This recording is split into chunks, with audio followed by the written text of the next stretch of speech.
எல்லாருக்கும் வணக்கம். டிஎன்பிஎஸ்சி தேர்வுகளுக்கு ரொம்ப தீவிரமா தயாராகிட்டு இருக்கிற உங்க எல்லாருக்கும் இந்த நடப்பு நிகழ்வுகள் அலசலுக்கு ஒரு பெரிய வெல்கம். உங்க ப்ரிப்பரேஷனுக்கு ஒரு பூஸ்ட் கொடுக்க வாங்க இன்னிக்குள்ள முக்கியமான விஷயங்களை எல்லாம் பாத்துடலாம். சரி, இன்னைக்கு நம்ம ரோட் மேப் என்னன்னு பாத்துரலாம். முதல்ல சில முக்கியமான குவிக் அப்டேட்ஸ், அப்புறம் இந்திய ஆட்சியல் மற்றும் சட்டம் சம்பந்தமா சில முக்கியமான விஷயங்கள். அதைத் தொடர்ந்து பொருளாதாரம் மற்றும் புத்தாக்கம், சர்வதேச உறவுகள் மற்றும் அறிவியல், கடைசியா இந்திய சமூகம் மற்றும் கலாச்சாரம்னு 5 பகுதிகளை ஆழமா பார்க்க போறோம்.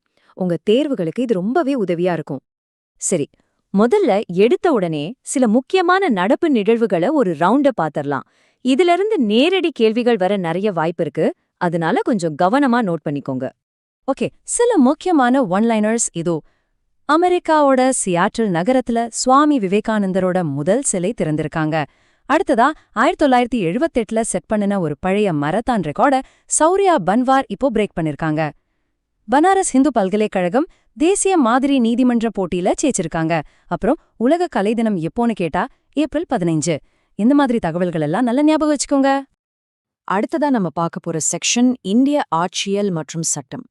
இது உங்க பாலிட்டி பேப்பருக்கு ரொம்ப ரொம்ப முக்கியமான பகுதி. உச்ச நீதிமன்றம் சம்பந்தப்பட்ட 2 கிரிட்டிக்கலான விஷயங்களை இப்போ நாம ஆழமா அலச போறோம். முதல்ல ஸ்ரீஹரன் வெற்றிடம். நீங்க சமீபத்துல நியூஸ்ல சாத்தான்குளம் வழக்கு பத்தி நிறைய கேள்விப்பட்டிருப்பீங்க. அந்த வழக்குல இந்த வார்த்தை ரொம்ப அடிபட்டுச்சு. அப்படின்னா என்ன? இந்திய குற்றவியல் சட்டத்துல அது ஏன் அவ்ளோ முக்கியத்துவம் வாய்ந்தது? வாங்க விரிவா பார்க்கலாம்.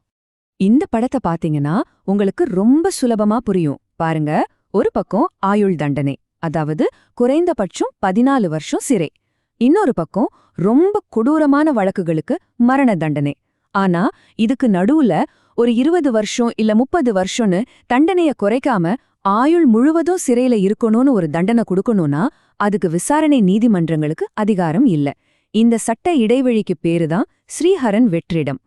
ஸோ எக்ஸாம் பாயிண்ட் ஆஃப் வியூவில் நீங்கள் என்ன ஞாபகம் வச்சுக்கணும்னா, இந்த ஸ்ரீஹரன் வெற்றிடம்ங்கிறது இந்திய ஒன்றியம் வர்சஸ் வி ஸ்ரீஹரன் வழக்கிலிருந்து வந்தது. விசாரணை நீதிமன்றங்கள் ஆயுள் தண்டனைக்கும் மரண தண்டனைக்கும் நடுவுல வேற தண்டனை கொடுக்க முடியாது. அந்த அதிகாரத்தில் உயர் நீதிமன்றங்களும் உச்ச நீதிமன்றமும் மட்டும்தான் பயன்படுத்த முடியும். இதுதான் முக்கியமான பாயிண்ட்.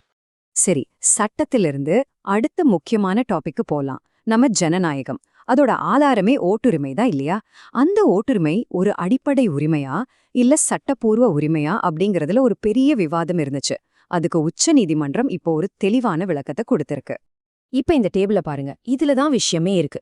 உச்ச நீதிமன்றம் என்ன சொல்லுதுன்னா, ஓட்டு போடுறதும் தேர்தல்ல நிக்கிறதும் நம்மளுக்கு பிறப்பால வர்ற அடிப்படை உரிமை கிடையாது. அது மக்கள் பிரதிநிதித்துவ சட்டம் 1951 மாதிரி சட்டங்கள் மூலமா நமக்கு கொடுக்கப்படுற ஒரு சட்டப்பூர்வமான உரிமைதான். இது ஒரு முக்கியமான வேறுபாடு. ஓகே, அடுத்ததா நம்ம பொருளாதாரம் பக்கம் போலாம். குறிப்பா இந்தியாவோட புத்தாக்க துறையில ஒரு பெரிய புரட்சியே நடந்துகிட்டு இருக்கு. அது என்னன்னு பார்க்கலாமா? 30.2% என்னவா இருக்கும்னு நினைக்கிறீங்க? இதுதான் 2025-26 நிதியாண்டுல நம்ம இந்தியாவுல தாக்கல் செய்யப்பட்ட காப்புரிமை விண்ணப்பங்களோட வளர்ச்சி விகிதம். அடேங்கப்பா, ஒரே வருஷத்துல இவ்ளோ பெரிய வளர்ச்சி! இந்த படத்தை பாருங்க, இது நம்மள எவ்ளோ பெருமைப்பட வைக்குது. உலகத்திலேயே காப்புரிமை தாக்கல் செய்யறதுல நாம இப்போ 6வது இடத்துக்கு முன்னேறி இருக்கோம். அதுவும் வெறும் 5 வருஷத்துல 146% வளர்ச்சி. இதுக்கு முக்கிய காரணம் என்ன தெரியுமா? நம்ம உள்நாட்டு கண்டுபிடிப்பாளர்கள் அதிகமா விண்ணப்பிக்க ஆரம்பிச்சதுதான். சரி, இதுல எக்ஸாம்க்கு என்னென்ன பாயிண்ட்ஸ் முக்கியம்னா, முதல்ல இந்த மொத்த எண்ணிக்கை, 2வது உள்நாட்டு விண்ணப்பங்களோட பங்கு கிட்டத்தட்ட 70% உயர்ந்திருக்கு. கடைசியா இந்த முழு ப்ராசஸையும் கண்ட்ரோல் பண்ற சட்டம் காப்புரிமை சட்டம் 1970. இந்த 3 பாயிண்ட்டும் மறக்காதீங்க. தேசிய அளவிலான புத்தாக்கத்திலிருந்து இப்போ மாநில அளவிலான வளர்ச்சிக்கு வருவோம். ஆந்திர பிரதேசத்தோட புதிய தலைநகரமா உருவாகிட்டு இருக்கிற அமராவதி நகரத்தை பத்தி பார்க்கலாம். அதுக்கு சர்வதேச அளவிலிருந்து நிதியுதவி கிடைச்சிருக்கு. உலக வங்கி அமராவதி நகர திட்டத்தோட முதல் கட்டத்துக்கு $340 மில்லியன் நிதி ஒதுக்கியிருக்காங்க. இது ஒரு பெரிய திட்டம். இதுல உலக வங்கி, ஆசிய வளர்ச்சி வங்கி மற்றும் நம்ம இந்திய அரசாங்கம் 3 பேரும் சேர்ந்துதான் இந்த புதிய தலைநகரை உருவாக்குறாங்க. இப்போ நம்மளோட பார்வைய இன்னும் கொஞ்சம் விரிவுபடுத்தி சர்வதேச அளவிலையும் அறிவியல் உலகத்திலையும் என்ன நடக்குதுன்னு பார்க்கலாம். இதுல ஒண்ணு இந்தியாவின் உலகளாவிய பங்கு, இன்னொன்னு ஒரு பிரபஞ்ச புதிர். முதல்ல சர்வதேச உறவுகள். சமீபத்துல மொரிஷியஸ்ல 9வது இந்திய பெருங்கடல் மாநாடு நடந்திருக்கு. இந்த மாநாடு எதுக்கு இவ்ளோ முக்கியம்னா, உலக வர்த்தகம், எரிசக்தி பாதுகாப்பு இந்த மாதிரி விஷயங்களுக்கு இந்திய பெருங்கடல் பகுதி எவ்ளோ முக்கியம்னு இது திரும்பவும் நிரூபிச்சிருக்கு. இப்போ ஒரு பெரிய சயின்ஸ் மிஸ்ட்ரிக்கு வருவோம். நம்ம பிரபஞ்சம் எவ்ளோ வேகமா விரிவடையுது? இந்த கேள்விக்கு விஞ்ஞானிகள் கிட்ட ஒரு பதில் இல்ல, 2 வெவ்வேறு பதில் இருக்கு. இந்த குழப்பத்துக்கு பேரு தான் ஹபிள் டென்ஷன் அல்லது ஹபிள் பதற்றம். இந்த படத்தை பாருங்க. ஒரு குரூப் விஞ்ஞானிங்க பிரபஞ்சம் உருவான சமயத்துல இருந்த ஒளிய வச்சு, அதாவது ஆரம்பகால பிரபஞ்சத்தை வச்சு கணக்கு போடுறாங்க. இன்னொரு குரூப் இப்போ நம்ம பக்கத்துல இருக்கிற நட்சத்திரங்களையும் கேலக்சிகளையும் வச்சு, அதாவது பிற்கால பிரபஞ்சத்தை வச்சு கணக்கு போடுறாங்க. இங்கதான் பிரச்சனையே. பாருங்க, 2 முறையிலயும் வர்ற நம்பர் ஒன்னா இல்ல. ஆரம்பகால பிரபஞ்சத்தை வச்சு பார்த்தா வேகம் 67ன்னு வருது. பிற்கால பிரபஞ்சத்தை வச்சு பார்த்தா 73ன்னு வருது.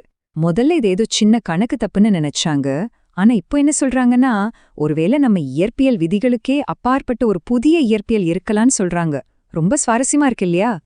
சரி, கடைசியா நம்ம இந்தியாவோட வேர்களுக்கு வருவோம். நம்ம சமூகம், நம்ம கலாச்சாரம். ஒடிசாவுல இருக்கிற ஒரு பழங்குடியின சமூகம் எப்படி தங்களோட பாரம்பரியத்தை காப்பாத்திக்கிட்டே நவீன உலகத்தோட ஒன்றிணைந்து வாழ முயற்சி செய்றாங்கன்னு பார்க்கலாம். இவங்க தான் ஒடிசாவை சேர்ந்த லாஞ்சியா சௌரா பழங்குடி மக்கள். இவங்களோட உடைகள், உலோக நகைகள், பச்சை குத்திக்கிற முறை, இயற்கை வழிபாடுன்னு எல்லாமே ரொம்ப தனித்துவமானது. இந்த டேர்ம் உங்க எக்ஸாம்க்கு ரொம்ப ரொம்ப முக்கியம். PVTG, அதாவது பர்டிகுலர்லி வல்னரபிள் ட்ரைபல் குரூப்.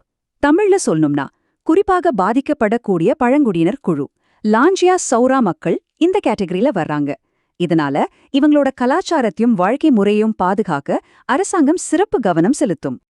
இது நம்ம எல்லாரையும் யோசிக்க வைக்கிற ஒரு ஆழமான கேள்வி. ஒரு பக்கம் வளர்ச்சிங்கிற பேர்ல எல்லாமே நவீனமாகிட்டு இருக்கு. இன்னொரு பக்கம் இந்த மாதிரி சமூகங்களோட தனித்துவமான கலாச்சாரத்தை நம்ம பாதுகாக்க வேண்டியிருக்கு. இந்த 2க்கும் நடுவுல ஒரு சரியான பாதையை நம்ம எப்படி கண்டுபிடிக்கிறது? இத பத்தி நீங்க என்ன நினைக்கிறீங்க? யோசிச்சு பாருங்க. அடுத்த பகுதியை சந்திக்கலாம். நன்றி.